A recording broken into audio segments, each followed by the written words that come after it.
Travel பற்றி ஒரு முன்னுரை படிக்கிறேன் கேளுங்க. பயணம், அதாவது உங்களுக்கு ட்ராவல் பண்ணுறது பிடிக்குன்னா அப்போ இதை கேளுங்க.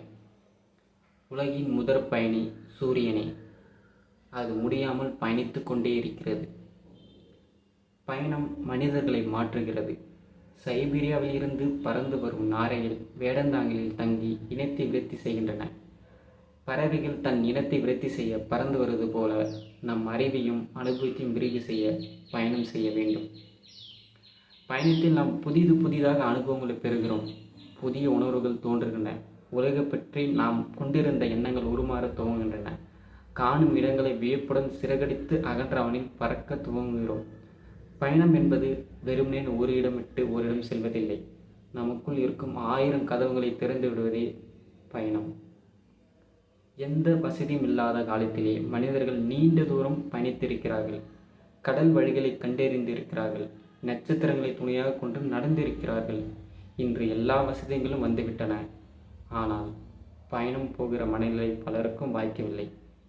என் முடிவற்ற பயணத்தில் நான் கண்ட காட்சிகளை, மனிதர்களையும் அனுபவத்தையுமே இந்த கட்டுரையில் எழுதியிருக்கிறேன்.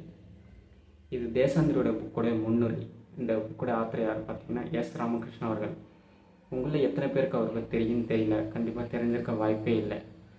அதான் நம்ம மற்ற நாட்டுகளை போயிட்டு அங்கே போகணும், ஈஃபில் டவர் பார்க்கணும், ஈஜிப்தை பார்க்கணும் அப்படின்னு நினைக்கிறோம். நம்ம இந்தியாவில், குறிப்பாக நம்ம தமிழ்நாட்டிலே நம்ம பார்க்க வேண்டிய இடங்கள், ரொம்ப பழமையான இடங்கள்லாம் நிறையா இருக்குது. அதை பற்றின புக்கு தான் இது. அவர் ட்ராவல் பண்ண இடங்கள், அவர் பார்த்த மனிதர்கள், அதோடைய அனுபவங்கள் தான் ஃபுல் அண்ட் ஃபுல் இந்த புக்கில் இருக்குது.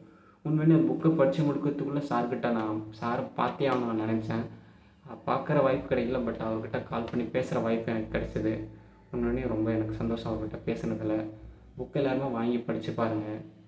அதாவது நம்ம எவ்வளோ விஷயங்களை பார்க்கலாம், கேட்கலாம். ஆனால் ஒரு ஆத்தரோட ஒரு புக், அந்த புக்கு எழுதுகிறாருன்னா அவர் எத்தனை வருஷம் அனுபவம் இருக்கும். அதான் நம்ம பல வருஷமாக யோசிச்சுக்கிட்டு இருக்கிற விலை கிடைக்காத ஒரு சில அது பார்த்திங்கன்னா ஒரே வரியில் நமக்கு அது அதோட விடை நமக்கு கிடைச்சிடலாம்.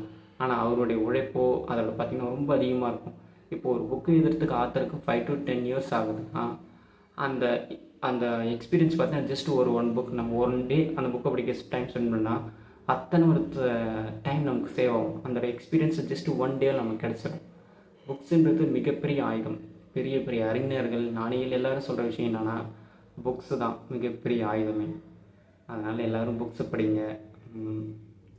வேறு எதுவும் சொல்கிறதுக்கு இல்லை. தேங்க்யூ.